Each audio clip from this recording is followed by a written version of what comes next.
வணக்கம். This is doctor Maithili. ப்ரெக்னென்சியோட second ட்ரைமஸ்டரில் நீங்கள் என்னெல்லாம் தெரிஞ்சுக்கணும், என்னெல்லாம் கடைபிடிக்கணும்னு சொல்லிட்டு இந்த வீடியோவில் நம்ம பார்க்கலாம். ப்ரெக்னென்சியோட செகண்ட் ட்ரைமஸ்டருங்கிறது 14 வாரத்திலிருந்து 28 வாரம் வரைக்கும் இருக்கிற பீரியட். இது மாதவிடாயான முதல் நாள்லேருந்து நாம் கணக்கில் கொள்ள வேண்டும்.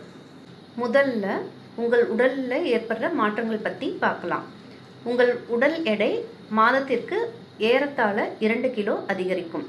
முதல் 3 மாதத்தில் இருந்த வாந்தி, தலை சுற்றல், பசியின்மை, அஜீரணம் போன்ற பல அசௌகரியங்கள் இப்போ குறைய ஆரம்பிச்சிடும். மார்பகத்தின் அளவு பெரிதாக மாறும், சென்சிட்டிவிட்டி அதிகமாகும், மார்பு காம்பு பெரிதாக மாறும், அதில் இருக்கிற கருமைத்தன்மை அதிகமாகும். ஒரு சிலவங்களுக்கு ஃப்ளாட் நிப்பிள், இன்வெர்டட் நிப்பிள் அப்படி இருக்கலாம்.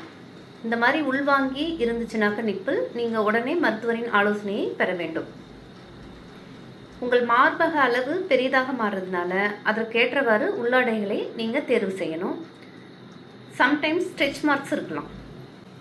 உங்களது கன்னம், கழுத்து, அக்குள், தொடையிடுக்கு போன்ற பகுதிகளில் கருமைத்தன்மை அதிகமாகலாம்.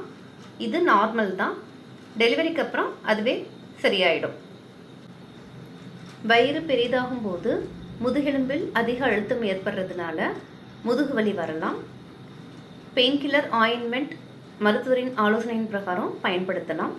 ப்ரெக்னென்சி பில்லோன்னு சொல்லி ஸ்பெஷலாக தலையணைகள் இப்போ கிடைக்கிது, அது யூஸ் பண்ணலாம். ஒரு சிலருக்கு கால்லாம் இழுத்து பிடிக்கும், இதை லெக் கிராம்ப்ஸ்ன்னு சொல்லுவாங்க. சுடுதண்ணி ஒத்தடம் கொடுங்க, லெக் ஸ்ட்ரெச்சஸ்லாம் பண்ணுங்கள். கால்சியம், விட்டமின் டேப்லெட்லாம் கரெக்டாக போடுங்க. ஹை ஹீல் செப்பல் போடாதீங்க. இது மூலமாக லெக் கிராம்ப்ஸ் வரதை நம்ம குறைக்கலாம். மூக்கு அடைப்பு ப்ரெக்னென்சியில் அதிகமாகும். இதுக்கு சலைன் ட்ராப்ஸ் யூஸ் பண்ணலாம், ஆவி பிடிக்கலாம். பைல்ஸ் ப்ராப்ளம் ஆல்ரெடி இருந்துச்சுனாக்க அது இன்னும் அதிகமாகும். அதனால் மலச்சிக்கல் வராமல் பார்த்துக்கணும். அதிக காய்கறிகள், பழங்கள் எடுத்துக்கணும், கீரைகள் எடுத்துக்கணும், வாக்கிங் போகணும், தண்ணி நிறையா குடிக்கணும். இதன் மூலமாக நம்ம மலச்சிக்கலை தவிர்க்கலாம். வேரிகோஸ் வெயின்ஸ் ப்ராப்ளம் இருந்துச்சுனாக்க அதுவும் ப்ரெக்னென்சியில் அதிகமாகும். அப்படி இருந்ததுனாக்க தகுந்த ஆலோசனையை பெற வேண்டும். அதில் அடிப்படாமல் பார்த்துக்கணும். பற்களில் இன்ஃபெக்ஷன் இருந்துச்சுனாக்க சில சமயம் குறைமாத பிரசவ வலி கூட ஏற்பட்டுடலாம். அதனால் பற்களில் வலி இருந்ததுனாக்கவோ, ஃபீவர் வருது, வீக்கம் வருது அப்படின்னாக்கவோ உடனே பல் மருத்துவரை அணுகி ஆலோசனையை பெற வேண்டும். வயிற்றின் வலப்புறமோ இடப்புறமோ ஒரு பக்கமாக வலி ஒரு சிலவங்களுக்கு ஏற்படும். இது கர்ப்பப்பை பெருசாகும் போது ரவுண்ட் லிகமெண்ட் அப்படிங்கிற ஒரு ஸ்ட்ரக்சரை ஸ்ட்ரெச் பண்ணுறதுனால வர்ற வலி. ரெஸ்ட் எடுத்தாக்க அது சரியாயிடும். இல்லை மருத்துவரின் ஆலோசனையின் பிரகாரம் பெயின் கில்லர்ஸ் எடுத்துக்கலாம். படுப்பது இடதுபுறமாக ஒரு கழித்து படுக்க வேண்டும். ரொம்ப நேரம் அதே பொசிஷனில் படுக்க முடியல அப்படின்னாக்க வலதுபுறம் திரும்பி படுத்துக்கோங்க, மல்லாக்க படுக்கக்கூடாது.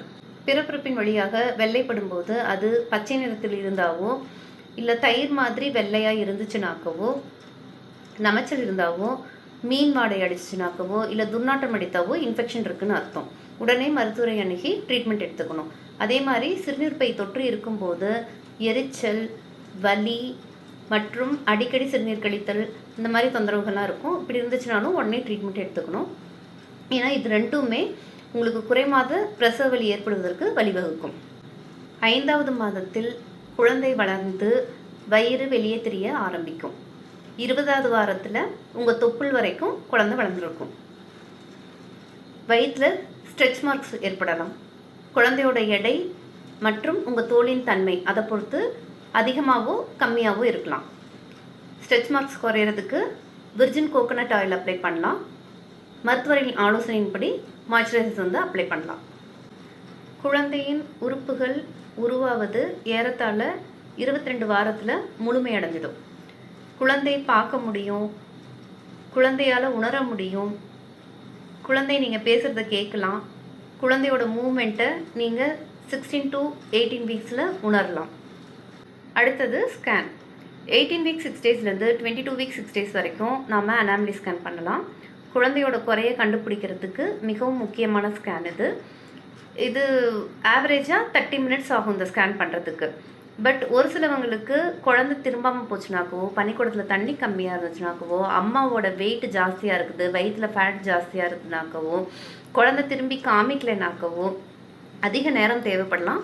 ஒரு சிலர் வந்து அடுத்த நாள் கூட ஸ்கேனுக்கு திருப்பி வாங்க அப்படின்னு சொல்லிட்டு அனுப்பலாம். அதே மாதிரி ஸ்கேன் பண்ணுறப்போ உங்களுக்கு வெறும் வயிற்றில் வரணும்னு அவசியம் கிடையாது. தண்ணி குடிச்சிட்டு சாப்பிட்டுட்டு வந்துக்கலாம். இப்போ என்டி ஸ்கேன் ஃபஸ்ட் ட்ரைமஸ்டரில் நீங்கள் பண்ணியிருப்பீங்க. 11 வீக் 6 டேஸ்லேருந்து 13 வீக் 6 டேஸ் வரைக்கும் ஒரு scan NT scan plus double marker test பண்ணணும்னு சொல்லியிருப்போம்.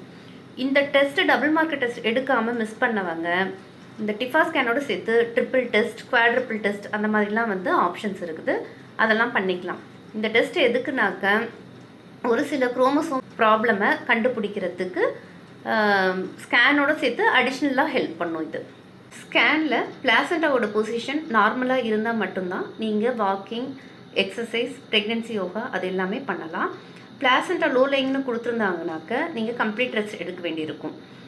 அதே மாதிரி ஒரு சில ஹைரிஸ்க் பேஷண்ட்டுக்கு 16 வீக்ஸில் மருத்துவர் ஸ்கேன் பண்ண சொல்லலாம். எந்த காம்ப்ளிகேஷனும் இல்லாத நார்மல் ப்ரெக்னென்சிக்கு மாதம் ஒரு தடவை இந்த செகண்ட் ட்ரைமஸ்டரில் செக்கப் போகணும். இதே உங்களுக்கு வேறு ஏதாவது காம்ப்ளிகேஷன், மெடிக்கல் ப்ராப்ளம்ஸ் இருக்குது, இல்லை குழந்தைக்கு ஏதாவது ஹை ரிஸ்க்கு ப்ராப்ளம்ஸ் இருக்குனாக்க மருத்துவர் அதற்கேற்ற போல் உங்களுக்கு ஆலோசனை வழங்குவார். இரும்பு சத்து மற்றும் கால்சியம் மாத்திரைகளை சாப்பிடணும். 2 தடுப்பூசி போடணும்.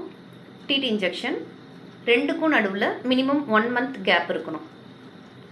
ஃப்ளூ வேக்சின் மருத்துவரின் ஆலோசனையின் பிரகாரம் போட்டுக்கலாம். இரத்த பரிசோதனைகளை கம்ப்ளீட் பண்ணியிருக்கணும். ரத்தத்தின் அளவு எவ்வளோ இருக்குதுன்னு பார்த்துருக்கணும். ஓரல் குளுக்கோஸ் டாலரன்ஸ் டெஸ்ட், ஓஜிசிடின்னு சொல்லுவாங்க, அது கண்டிப்பாக பண்ணியிருக்கணும். ஏன்னாக்க கர்ப்ப காலத்தில் வர்ற சுகர், பிபி எல்லாமே இந்த செகண்ட் ட்ரைமஸ்டரில் தான் ஆரம்பிக்கும். இது நம்ம இந்த டைம்லேயே நம்ம கண்டுபிடிச்சிட்டோம்னாக்க நமக்கு ட்ரீட்மெண்ட் கொடுக்கறதுக்கு, பேபியோட சேஃப்டிக்கு எல்லாத்துக்குமே அது யூஸ்ஃபுல்லாக இருக்கும். அதே மாதிரி RH நெகட்டிவ் இருக்கிறவங்க ஆன்டிபாடி டைட்டர் வந்து ஒரு டெஸ்ட் சொல்லுவாங்க, அதை வந்து பண்ணியிருக்கணும். இது வரைக்கும் உங்கள் ப்ரெக்னென்சியை RCH ரெஜிஸ்ட்ரேஷன் பண்ணலைனாக்க கட்டாயம் இப்போ பண்ணிவிடுங்க. செகண்ட் ட்ரைமஸ்டரில் ஃபாலோ பண்ண வேண்டிய வழிமுறைகள் பற்றின இந்த வீடியோ உங்களுக்கு யூஸ்ஃபுல்லாக இருந்திருக்கும்னு நான் நம்புகிறேன்.